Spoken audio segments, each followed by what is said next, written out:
সেই দিন রাতে আমার স্বামীর দূরসম্পর্কের মামা যখন আমার সাথে জোর জবরদস্তি করার চেষ্টা করে, আমি তাকে লাথি মেরে বিছানা থেকে ফেলে ড্রয়িং রুমে চলে আসি। চিৎকার করতে থাকি। এসে দেখি আমার স্বামী বসে বসে মদ গিলছে। আমি ওকে কান্না করে করে বিচার দিই যে এই লোকটা আমার সাথে এরকম করেছে, অথচ আমার স্বামীর কোনো ভ্রুক্ষেপ ছিল না। ওই সময় আমি বাসা থেকে বেরোয় যেতে নিলে ও উঠে আমাকে ইচ্ছা মতনে মারে। ওর প্যান্টের বেল্ট খুলে আমার পিঠে অহর দাগ এখনো আছে। এত এত পরিমাণের বাড়িও আমার পিঠে দিয়েছিল যে একদম কালো কালো হয়ে গেছিল। তারপর আমাকে যত জঘন্য ভাষার গালি আছে ওর মুখ দিয়ে সেগুলো বের হয়েছে।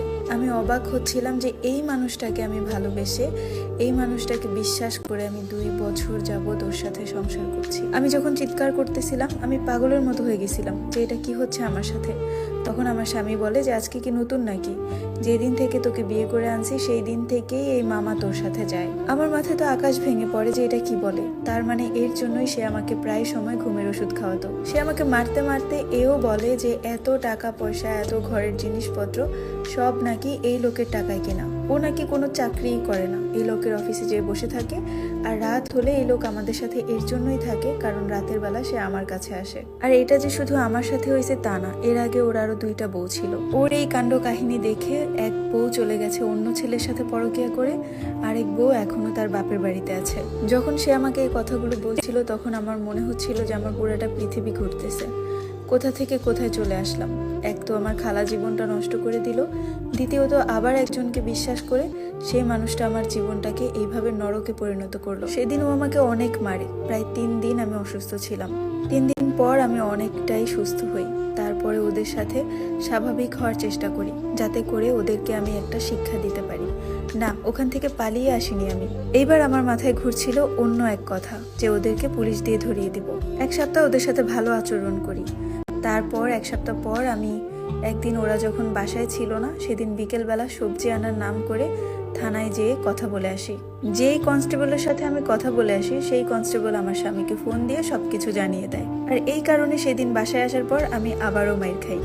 তারপরে 1 সপ্তাহ ওর মামা আমাদের বাড়িতে আসেনি। সেদিনটা আমি অনেক অবাক হয়েছিলাম যে এই প্রথম 2 বছরে সে 1 সপ্তাহের মতো আমাদের বাসায় আসেনি। এছাড়া কখনো গেলে 1 দিন কি 2 দিন, তারপরেই চলে আসতো। এবার 1 সপ্তাহ পার হয়ে যায়, সে আসে না। আর ওই লোকটা আসে না দেখে আমার স্বামী আমাকে অনেক মারধর করতো আর গালাগালি করতো। বারবার আমাকে বলতো তোর জন্য আমার কাছ থেকে এখন টাকার রাস্তা চলে গেছে। আমার এই মামা আমাকে অনেক টাকা পয়সা দিছিল, এখন আমি কোনো চাকরি বাকরি করতে পারবো না। তুই আমাকে তোর শরীর বিক্রি করে এনে টাকা দিবি, এমনিতেও তো তুই নষ্ট, তোর শরীরে কিছুই নাই। আর তোকে তো আমি পবিত্রভাবেও বিয়ে করিনি, তুই কি মনে করছিস তোকে বিয়ে করার আগে তোর গ্রামে আমি খবর চালাইনি? সব খবর আমার কাছে আছে। ওই হিসাবে তুই কোনো দিক দিয়ে সতী সাবিত্রী না, তাই আমি যেভাবে বলবো এভাবেই শুনতে হবে। আসলেও আমার কোনো যাওয়ার জায়গা ছিল না, তাই ও যা বলতো তাই শুনতে হতো। তারপর আমাকে বললো ওর মামাকে ফোন দিয়ে যেন আমি আনি। আমি বললাম যে আমি বলবো না, আমি কোনো কথাই তার সাথে বলবো না। সে আমাকে বললো তুই বললেই একমাত্র আমার মামা আসবে, আর উনি আসলে আমাদের ঘরে টাকা পয়সা আসবে, উনি না আসলে আমাদেরকে টাকা পয়সা কে দিবে? আমি যখন না করতেছিলাম তখন সে আমাকে ভালো মতো বোঝানোর চেষ্টা করে। আমার মাথায় হাত দিয়ে, আমার গালে চুমু দিয়ে আমাকে আদর করে বোঝাতে চায় যে এখন যদি ওনাকে না আনি তাহলে আমাদের বাসা ভাড়া, আমাদের এত খরচ, এগুলো কে দিবে? আমি ওর কথায় অনেকক্ষণ পরে রাজি হই যে ঠিক আছে আমি ফোন দিয়ে বলবো, তবে এর আগে একটা শর্ত আছে। তখন আমাকে বললো কি শর্ত? বললাম যে আমি একটু বাড়িতে যাব, বাড়ি থেকে বেরিয়ে এসে তারপরে তোমার সব কথা শুনবো। ও কোনোভাবেই রাজি হচ্ছিল না। ও বলতেছিল যে তুই বাড়িতে গেলে আর আসবি না। আমি ওকে অনেক কান্নাকাটি করে বললাম যে তুমি যদি চাও তোমার মামাকে ফোন দিয়ে আমি আনি, আর সবকিছু আগের মতো চলুক, যে আমি জেনে গেছি তারপরেও ওনাকে কিছু না বলি, তাহলে আমাকে বাড়িতে যেয়ে আগে কয়েকদিন থাকতে দাও। আমি এখানে থাকতে থাকতে পাগল হয়ে যাচ্ছি। অনেক কষ্টের পর তাকে রাজি করাই। রাজি করানোর পর সে বলে যে সে আমাকে নিয়ে আসবে, সে আমাকে নিয়ে যাবে, আর 3 দিনের বেশি আমি থাকতে পারবো না। বাড়ির কাউকে যেন আমি এই কথাগুলো না বলি। তার সেই কথাই আমি রাজি হলাম। রাজি হয়ে বাড়িতে গেলাম। বাড়িতে যেয়ে ভালোই কাটছিল, একটা দিন ভালোই কাটলো। একদিন পাকের ঘরে বসে বসে মাকে কিছু বলার চেষ্টা করলাম, কিন্তু আমার মা শুনতে চাইলো না। সে অন্যান্য কথা বলে ঘুরিয়ে ফেললো। আমার কষ্টের কোনো কথাই সে শুনতে চায় না। তখন বুঝলাম এর কাছে কিছু বলেও লাভ নেই, আমার জীবন আমাকেই চিন্তা করতে হবে। আমার ছোট বোন হঠাৎ করে বিকালবেলা আবদার করলো সে নুডলস খাবে। তারপর আমি তাকে বললাম যে ঠিক আছে, দোকান থেকে তুমি সব কিছু নিয়ে আসো, আমি রান্না করে দিই। ও দোকানে যাওয়ার সময় আমি ওকে একটা কাগজের মধ্যে একটা ঘুমের ওষুধের কথা লিখে দিয়েছিলাম আর বলেছিলাম যে এটা যেন কেউ না দেখে, শুধুমাত্র ফার্মেসি থেকেই নিয়ে আসতে। আপুকে যদি ভালোবাসিস তাহলে এই কথা কাউকে বলবি না। ও আমার কথা মতো 2টা ঘুমের ট্যাবলেট নুডলসের সাথে নিয়ে আসে। আমি নুডলস রান্না করি, সবাইকে দিই। সবাইকে সেই ঘুমের ওষুধ মিশিয়ে আমি নুডলসটা খাওয়াই, যাতে করে রাতের বেলা কেউ ঘুম থেকে না উঠে। সবাই খায়। সেদিন আমার স্বামীও অনেকগুলো নুডলস খায়। খাওয়ার পরে সবাই যখন রাতের বেলা ঘুমায়, সেই রাতের অন্ধকারে আমি আবার ওই গ্রাম থেকে পালিয়ে আসি। পালিয়ে এসে একটা মেয়ের সাথে আমার যোগাযোগ ছিল, ফেসবুকে পরিচয় ছিল। সেই মেয়েদের বাড়িতে উঠি। ওখানে ওঠার পর ও আমাকে একটা কাজের ব্যবস্থা করে দেয়। ও যে গার্মেন্টসে চাকরি করে সেখানকারই হেল্পার হিসাবে ঢুকিয়ে দেয়। আপাতত সুতা কাটার কাজ করছি। ইনশাল্লাহ যদি সামনে আরও কিছু শিখতে পারি, হয়তো বা একটু উপরের লেভেলে যেতে পারবো, তাও ভালো। পরিশ্রম করে সৎ পথে টাকা ইনকাম করব।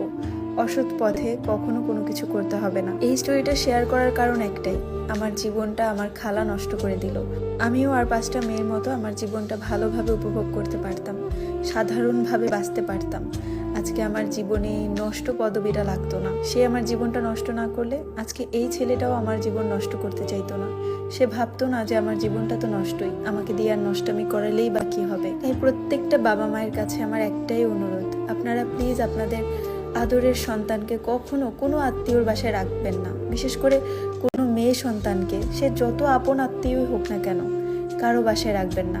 মনে রাখবেন, নিজে যা করবেন তার ডাবল আপনার সন্তানের জন্য অপেক্ষা করছে। আপনার কোন আত্মীয় কোন দিক দিয়ে মনের মধ্যে পুষে রাখছে যে আপনার সেই প্রতিশোধটা আপনার সন্তানের উপর দিয়ে নেবে, আপনি হয়তো জানবেন না, কিন্তু আপনার সামান্যতম ভুলের জন্য আপনার ফুলের মতো সন্তানের জীবনটা নষ্ট হয়ে যাবে। মায়া নামের একটি মেয়ের জীবনের গল্প পড়ে শোনাচ্ছিলাম, যেটার শেষ পর্ব আজকে শেয়ার করা হলো। এই জীবনের গল্পটি আসলেই খুব কষ্টের ছিল। আপন খালা কিভাবে পারে নিজের সন্তানের মতো সন্তানের জীবন নষ্ট করতে।